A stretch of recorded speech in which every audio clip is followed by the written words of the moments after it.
Hello, hello. This is the daily human design energy report for April 19th, 2023. And so the messages are going to be here and there throughout the week. I am actually going to be starting a retreat tomorrow, but I wanted to go ahead and get the energy report down. And so we are on the third line of gate 3. And so gate 3 is innovation or difficulty at the beginning. And so the key word here, this third line, is that martyr line, right? Trial and error, figuring it out, what works, what doesn't work. And survival is our key word. The ability to recognize and distinguish between fertile and sterile in their various manifestations. In reproduction, the ability to choose the best mate. An innate knowing of what is sterile and what is fertile when mutation is specifically biological and dependent on collaboration with others. The perverse denial of evolutionary standards, an innate contrariness which refuses to mutate. And so this is coming from our sacral, right? And so talking about which things are fertile and which ones are not, and it doesn't need to always be about biology and about making babies, right? But knowing which partner, feeling into it, connecting into that intuition, connecting into your authority on what it is telling you, on which opportunities you should really innovate, which you should create, which you should keep going forth if it starts to be difficult in the beginning, right? And starting anything new is going to be difficult. It's going to be hard. Now, there's going to be certain things that will drive you more, that you have more passion, that you know it's going to be fertile. You know that it's going to bring in some evolution. It's going to help. It's going to grow. It's going to shift you, right? And so it's worth going through the difficulty, the challenges. Not everything is about it. Sometimes it is about the survival of the fittest, and sometimes it's not. In the evolutionary process, we don't need this anymore, right? And so how can we look at it in a bigger picture? If we're things that we need to let go of or cut out or stop doing, how can we look at it in a bigger picture rather than attaching to and holding on to whatever it is that we really want to have?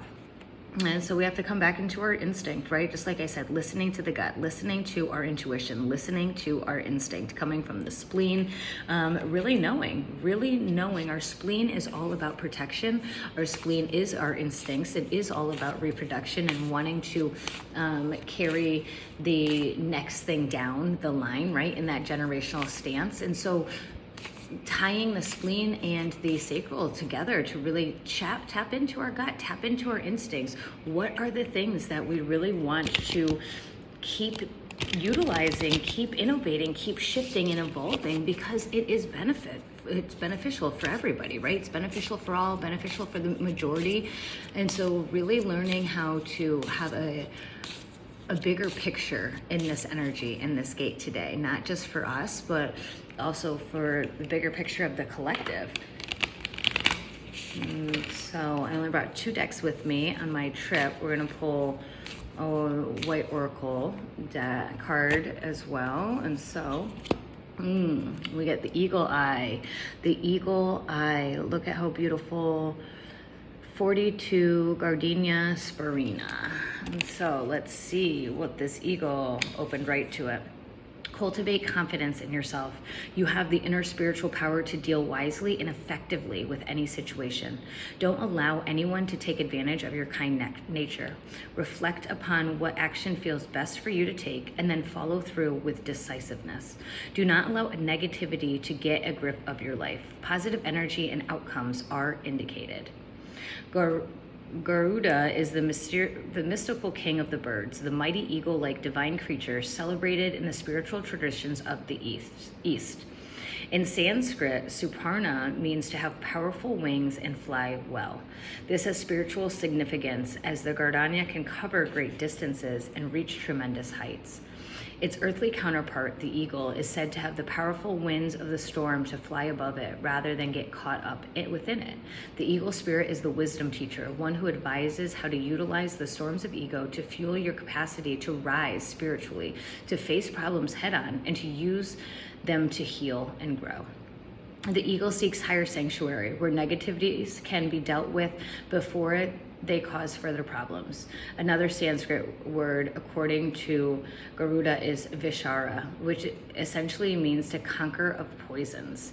And so this is a time when you'll need to arise above the pettiness of the ego and ensure that you nip negativities in the bud, lest they become powerful enough to cause havoc in your heart. You don't need to become ensnared with the drama of the ego. And so as we're looking at this energy, and we're looking at survival, and we're looking at our instincts, and we're looking at which things should we keep pushing our energy into? Which things should we create? We have this eagle eye view, rising above, looking at it, kind of seeing, okay, this is what's good. This is what's not. This is also what is going to help us rise above this negative situation. And so whatever difficulty you might be feeling, whatever challenge you might be feeling, really tapping in and honoring and harnessing that eagle's wisdom. In Buddhism, eagle is known as the dignity of wisdom. Sometimes our compassion can outweigh our wisdom. Our empathy allows troublesome behaviors or circumstances to fester and to develop into far greater problems later on. If we had listened to our wisdom, we would have cut them off at the root. But while it can be harder to do so later, it's not impossible. And so just like knowing which energies, right, we need to learn how to stand in our truth, how sometimes we need to stop people pleasing and stop doing the things that we feel like we should because we don't want to ruffle any feathers, right? This is the time to ruffle those feathers. This is a time to spread those wings and to rise above it. And the people who want to rise with you will rise with you. They'll spread their wings and they'll start flying as well.